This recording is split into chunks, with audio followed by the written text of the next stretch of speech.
Olá pessoal, seja muito bem-vindo. Nossa lição de quarta-feira começa e o estudo da profecia a gente vai levar mais a sério hoje. Eu espero que você possa assistir o vídeo de hoje com a lição na mão, porque vamos precisar que você veja algumas coisas para entender bem. Se por acaso você ouvir sem a lição, porque você está ocupado fazendo alguma coisa, não tem problema. Reescute depois de novo esse vídeo com a lição na mão para que você possa entender bem o que eu vou explicar aqui hoje, porque é bastante interessante. É um assunto complexo, que é a questão da profecia das 2.300 tardes e manhãs, mas se você vê o gráfico enquanto eu estou explicando, vai ser um pouquinho mais fácil.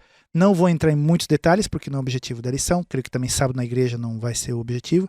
A gente aprende bem isso quando a gente toma tempo, estuda e lê, faz um curso e tal. Mas hoje eu quero dar uma base legal para que você entenda bem essa questão das 2.300 tardes e manhãs, que tem a ver com o início da tua igreja, como eu mencionei ontem, ok? E que tem a ver com a morte de Jesus Cristo, a purificação, o início do juízo investigativo, tem tudo a ver com a nossa salvação, tem tudo a ver com a nossa igreja, com a nossa fé.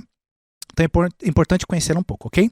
Enquanto isso, te peço, por favor, compartilhe o vídeo com outras pessoas, vai colocando aí algum comentário, fala de onde você está assistindo e diga para mim verdadeiramente, pastor, não entendi nada.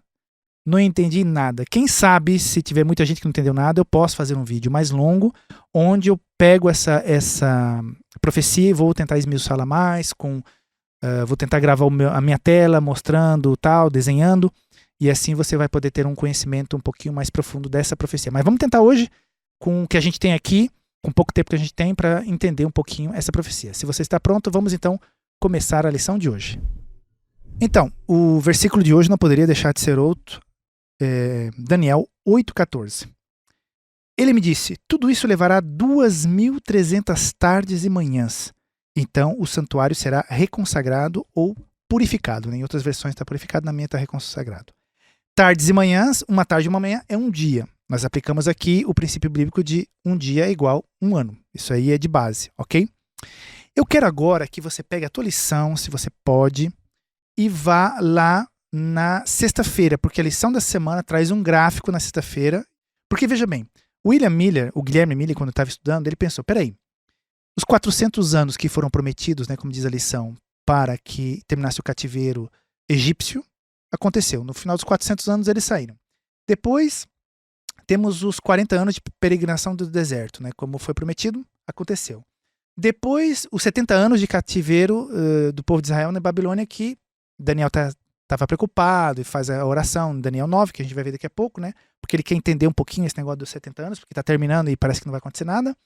E também a questão das profecias das 70 semanas, né? Que são determinadas com respeito à vinda do Messias e à morte de Jesus. Então, quando ele vê que todas essas profecias têm começo, meio e fim, se encaixa e diz, mas se para todas essas profecias tem começo, meio e fim, para os 2.300 tardes e manhãs tem, não tem? E foi a partir daí que Guilherme Miller se interessou mais nessa profecia, né? Daniel 8, 9 e o Apocalipse também, e ele vai fazendo o estudo. Então, se você pegar o gráfico da sexta-feira, olha aí, se você pode, pega aí a tua lição, vai na sexta-feira, você vai ver esse gráfico que é um gráfico simples, básico. Nós não temos um versículo aqui na Bíblia que fala o início das 2.300 tardes e manhãs ou dos 2.300 anos é na data tal. Não tem, ok? Então, a primeira coisa que a gente tem é simplesmente a duração. 2.300 tardes e manhãs são 2.300 dias, mas em profecia bíblica 2.300 dias são 2.300 anos. Isso é literal. Então nós temos o período. Mas se a gente não tem começo, a gente não tem onde encaixar, ok? Mas se nós soubermos onde colocar o começo disso, nós saberemos o fim. E foi isso que fez com que Guilherme Miller continuasse estudando. Então, ele vai para o capítulo 9, porque quando Daniel tem essa visão no capítulo 8, versículo 14, Daniel estava tendo as visões e de repente chega essa informação de purificação, 2.300 tardes e manhãs, e Daniel não entendeu nada, ficou confuso. E Daniel, depois dessa visão, fala assim, mas senhor, o que isso significa? Então, mais tarde, ele orando, preocupado com outra coisa. Daniel está preocupado que os 70 anos estão terminando, eles estão no cativeiro, querem voltar para sua terra prometida, né? Querem voltar para Israel Senhor, por que não está acontecendo? A gente tem que voltar, o Senhor prometeu, não esquece, Jeremias, tal, o profeta, 70 anos, está naquela oração. E vem então um anjo, né? Eu gosto desse versículo porque o anjo diz, olha, quando você começou a orar, saiu a ordem, eu vim aqui para estar com você e tudo. Só que quando ele começa a falar com Daniel, ele vai falar de uma outra profecia das 70 semanas. Por favor, não confunda a profecia dos 70 anos, que é simplesmente o período de cativeiro do povo em Babilônia, com as 70 semanas, que anuncia a vinda e a morte do Messias. São duas profecias diferentes. Então, ele não entendeu nada de 2.300 horas de manhã, estava preocupado com a profecia dos 70 anos, e de repente vem um anjo e começa a falar para ele da profecia das 70 semanas. Falei, que negócio é esse, né?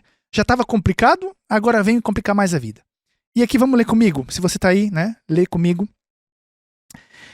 Versículo 24, Daniel 9, 24. 70 semanas estão decretadas para o seu povo e sua santa cidade a fim de acabar com a transgressão, dar fim ao pecado, expiar as culpas, trazer justiça eterna, cumprir a visão e a profecia e ungir o Santíssimo. Claro que a gente está falando aqui da vinda de Jesus, do Messias. Quem que vai cessar com o pecado? Só Jesus. Então, esse versículo 24 de Daniel 9 está falando, olha, 70 semanas para a volta de Jesus. Ou para a vinda de Jesus, do Messias. Então, Daniel agora está Nossa, ficou complicada a coisa, né? 2.300, 70 anos e agora 70 semanas. Mas essas 70 semanas está redondinha. Está dizendo que em 70 semanas, Jesus Cristo, o Messias vai vir. Vai expiar o pecado. Vai morrer para salvar as pessoas através da sua morte e seu sacrifício. Ok? E aí vem o versículo 25. Dando uma luz, dizendo quando essa profecia das 70 semanas ia começar. Versículo 25. Saiba e entenda que a partir da promulgação do decreto que manda restaurar e reconstruir Jerusalém, até que o ungido, o príncipe, venha, haverá 7 semanas, 62 semanas, e ela será reconstruída com muitos muros, com ruas e muros, mas em tempos difíceis. Então está dizendo aqui que essa profecia das 70 semanas vai começar quando sair um decreto para restaurar Jerusalém. Viu que agora já está respondendo para Daniel a sua preocupação com relação ao fim dos 70 anos. Mas, ao mesmo tempo, já está dando uma piscadinha para Daniel, dizendo, olha, Daniel, os 70 anos vai terminar, porque vai sair uma ordem, um decreto para vocês voltarem. Mas, quando sair essa ordem para esse decreto, saiba que vai começar uma outra profecia. Terminou os 70 anos, mas vai começar 70 semanas. E as 70 semanas anunciam o quê? A vinda do Messias, o fim do pecado, como eu li aqui no versículo 24, ok? E isso vai sair quando vier o decreto, para vocês voltarem para Jerusalém, para Israel. Nossa! Então ele recebe uma resposta que ele esperava, e ao mesmo tempo que ele recebeu uma coisa que ele não entendeu bem, que era 70 semanas, já recebe uma explicação. Opa! Então são 70 semanas, mais uma vez, princípio de ano. 70 semanas, 490 dias, ou seja, 490 anos. E aqui ele fala, versículo 26. Depois das 62 semanas, tem um período de uma semana, 49 anos, que é a reconstrução do templo. Depois 62 semanas, que vai começar com o ministério público de Jesus, ok? Essas primeira parte com a segunda parte vão fazer 69 semanas, que levam então para o início do ministério de Jesus com 69 semanas, ok? Versículo 26. Depois das 62 semanas, o ungido será morto e já não haverá lugar para ele. A cidade e o lugar santo serão destruídos pelo povo e o governante que virá. O fim virá como uma inundação. Guerras continuarão até o fim e desolações foram decretadas. E agora, vamos ler também o 27. Com muitos ele fará uma aliança que durará uma semana. Agora a gente já encontra as 70 semanas, né? Que ele fala de 7, fala de 62 e agora vem a última, ok?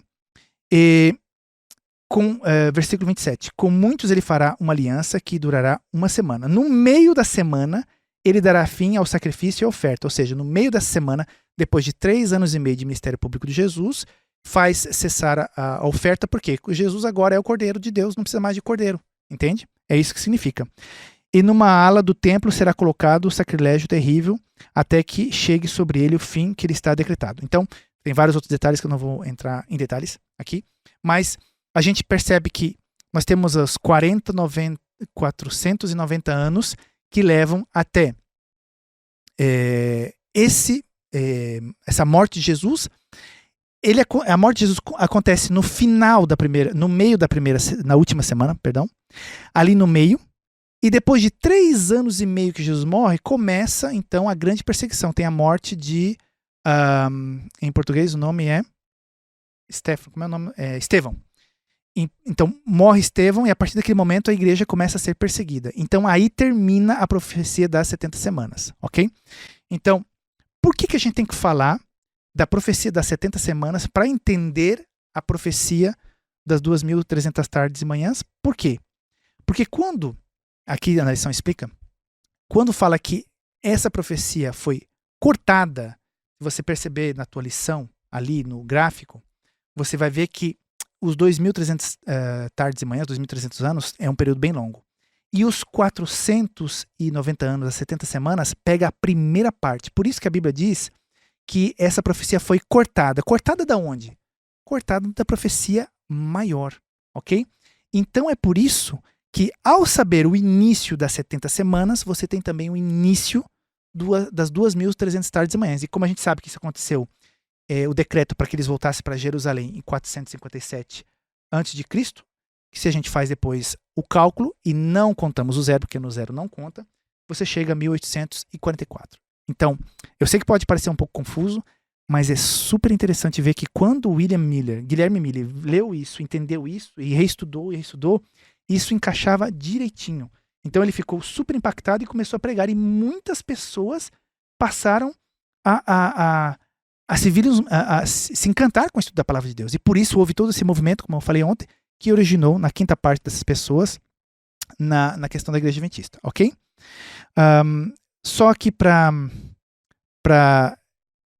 relevar aqui uma coisa que é muito importante, que eu espero não ter esquecido, está em versículo 24, cortadas. Olha, 70 semanas estão decretadas ou cortadas. Aqui está o segredo, no início do versículo 24, para você entender que o início das 70 semanas também é o início das 2.300 tardes e manhãs. Então, como a gente tem a data agora, né, porque a gente sabe historicamente que foi na terceiro decreto realmente de regresso, que é o oficial, que é onde todo mundo, onde a maior parte foi, dos que quiseram voltar, né, foi o oficial, que começa a contagem e chega então até 2.300 tardes e manhãs, que vão até 1844, ok? Então que você possa estudar mais as profecias, espero que você tenha entendido um pouquinho mais. Eu sei que é um pouco complicado. Se eu tiver tempo, se for necessário, a gente faz um vídeo mais calminho, explicando ali detalhes na tela para que você possa entender bem. Mas é super legal, super interessante, super impactante e dá muita confiança quando você vê e entende a palavra profética. É todo o bem que eu te desejo, que você possa dar mais a tua Bíblia e compreenda melhor a palavra de Deus. Um abração e a gente se vê amanhã para continuar e entender um pouquinho mais sobre esse decreto, ok? Tchau, tchau.